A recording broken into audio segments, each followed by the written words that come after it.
Hello, coach. Congratulations on the win. First of all, what what was the most impressive part of Kevin Porter Jr.'s performance tonight from your perspective, and how important is to maintain that effort as a team overall? Yeah, so the most impressive part is the bounce back from the game that he had before. He had a off game. I mean, he was 0 for 9 or 0 for 10, and then made his last couple threes last game, and was frustrated and all of those things. And the bounce back tonight, where he was of clear mind and just had it rolling and carried us, and all of those just great things that we saw tonight, um, after a subpar game. And after that game, he said, "I'll be better." So that was the most impressive part to me, is the bounce back. Obviously, he made some great plays, step backs, and all of those things. And hopefully, those are things that carry us forward. Some things that he gets some confidence from. Hopefully, some things that he sees that he can get to. And I was happy that he shot his three tonight, because there are times where he doesn't shoot his three, and he shot 15 of them, and we needed to shoot. That's what they do. They're gonna um, allow you to shoot some threes, and he shot them tonight. So I'm super proud of him, super happy for him, and just the bounce back is the thing that I'm so proud of him for. Adam Spolling. We can talk about ways to improve defensively, offensively, but is learning how to deal with the bad game and deal with the bad quarter, is that one of the harder things for young players to learn early on in their careers? For sure. I mean, how much adversity in basketball do a lot of these guys have? Usually, once they get to this point, they don't have very much adversity, because they've usually been the best player, right? So, um, for him fighting through the adversity of having a bad game, obviously, there's other adversities that these guys fight through as they grow up, on a day-to-day basis, outside of basketball. But um, yeah, it's a hard thing to kind of swallow at times, because of the success that a lot of these guys have had up until this point. And you look at Kevin's story, where he kind of started the year, um, in Cleveland, and now having 50 points and a big win against a good team can only, build confidence, um, make him feel good, and hopefully will be something that he looks at kind of in the same way that I look at, as far as the bounce back and really fighting through, as you're alluding to, fighting through the adversity. Brian Bearfield. Coach, you all got down by 17 points at one point, and then you all fought back. Can you just talk about the fervor and the resiliency of your team? And at what point did you know that KPJ was really hot? Was when you tapped him on the back when he was coming back up the court after that three-pointer? For sure, for sure. He had it rolling at that point. And I was just so proud of him. Like, it's been a hard year, and we haven't had very many moments that have been super positive. And I was just so proud of that kid tonight. He's been through quite a bit, and to see him just free and kind of almost getting into the zone, or whatever you want to call it, it was just so fun to watch. And um, yeah, that was the moment when I knew we might have something tonight. And I asked John Lucas, what's it going to look like tonight? I think he had 38 at the time, and Luke said he's going to have 45, and we're going to get a win. And he was five short. Cody Davis. Hey, coach, from the resiliency show from this team to Kevin Porter Jr. performance, how can a game like this actually build the confidence for this team, especially given everything that you guys have been through this season?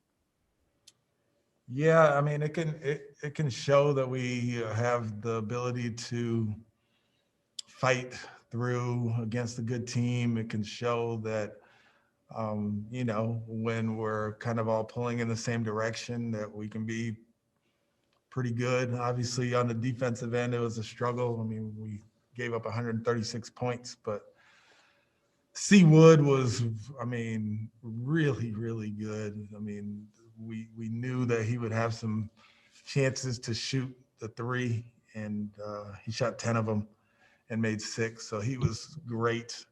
And Kelly was really good on the offensive glass as well as shooting the ball. And Shawn again, just, you know, those moments when we basically had 5 4-men on the floor at the same time, when we had JT and Kelly and C. Wood, and I think KJ was out there with them, and DJ Wilson might have been. I mean, you know, we had some kind of funky lineups, but you know, the fights that the guys showed is something hopefully that we can build on or refer back to or whatever, you know, as we're moving forward through these last handful of games.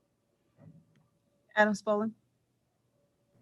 Do you expect to hear from your dad about winning a game where you played 4 bigs at once? 100%. I know the text is on my phone right now. See, I told you you could win with big guys. He just didn't tell me it was going to be 5 of them on the floor at the same time. But yeah, you know, he probably wasn't super excited about us shooting 46 threes, but he was excited that we made 25. And I'm sure there's no doubt that there's a text on my phone from him talking about our super big lineup. Simone Ali. How much does Kevin work on that 3-point shot, and how much of his development is getting him to shoot more of them? Yeah, he shoots a ton. I mean, all of our guys shoot a ton. John Lucas does an amazing job, as I say, twice a week, 3 times a week. He just does a great job with these young guys, and they're in getting shots up morning and then after practice, and he works a lot. He's a hard worker, but we also have the structure in place for those guys to do that, and they know it's a priority of ours. And for him to be successful, he's going to have to be someone who can make those shots, and you know, to see the hard work that he puts in pay off was great. But you know, we have a lot of guys who put a lot of hard work in, and to make 25 threes after nights where we've made 4 and 7 and 8 and whatever, it feels good, because it makes you know that the hard work that you put in, it actually does pay off. And for Kevin, yeah, he puts a lot of time into his game, a lot. Jonathan Fagan. I'm sorry, I know you addressed some of this earlier, but we couldn't hear anything here. Just to touch on it again, the resilience. Has there been a point in after any of the tough games along the way where you needed to pick up Kevin and sort of reinstill some confidence, or has that been steadfast the whole time?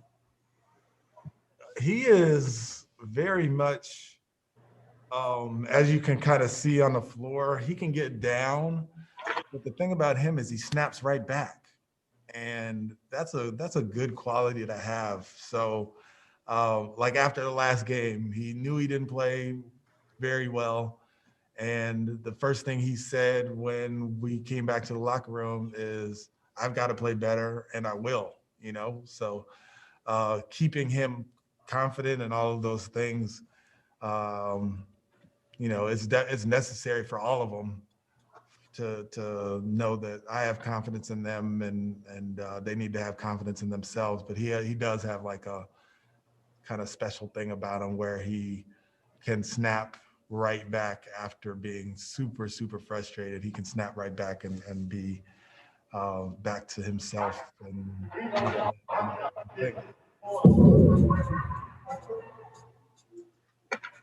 Jonathan, did you have a second? I can't hear you tomorrow. I don't know what he said, so thank you. We'll get somebody on that. I apologize, everybody in the bowl. Ali Kambajani. Steven, I don't know if you can hear me. Can you hear me? I can hear you. Is it me? Do I need to speak up? No. I think it's me. I just want to. I do apologize. I wanted to ask you. I know we're talking about his scoring today, but his passing. He did have 11 assists tonight. How good was he at getting the offense into what you wanted him to? What did you wanted them to get into? There were times tonight where you pointed at his teammates to get Kevin the ball to kind of generate the possession to get it going. What did you see from him tonight and getting the offense going? Yeah, he was just putting a lot of pressure on the defense. And when he does that, he usually makes the right read. He actually started the game off kind of sloppy and with a couple turnovers and was mad at himself for that. But like I said, he has a way of like snapping right back and snapping back into it. And yeah, this over after the last game, we watched film and we talked about fourth quarter execution and having the point guard have the ball in his hands and making sure that we're all in the right spots and all of those things. And it does look like some of that carried over to tonight. Yeah, he can make plays because he's so big. He can see things, and I thought the pass that he made late in the fourth quarter to Shawn Tate underneath was a really, really good play and a play that not many guys see. So Just to verify, the play where he passed to Shawn missed, but Kelly had the offensive putback. Is that the one? Yes. Okay. Yes. Okay. Thank you. And last question, Brian Bearfield. Coach, there's going to be one thing that's going to get lost in Kevin's 50-point performance, and that is the performance by DJ Wilson with his 15 points and his 12 rebounds off the bench. How much of a boost was that for you all, especially when you all needed to make a run and he came in and hit a couple of big shots? Yeah, he was really good tonight. Obviously motivated to play against his former team, but that's just how he plays. It doesn't seem to matter who he's playing against. But yeah, he was big, obviously, with his 15 points and 12 rebounds. But the thing that stood out to me for him was the defense, because he was guarding,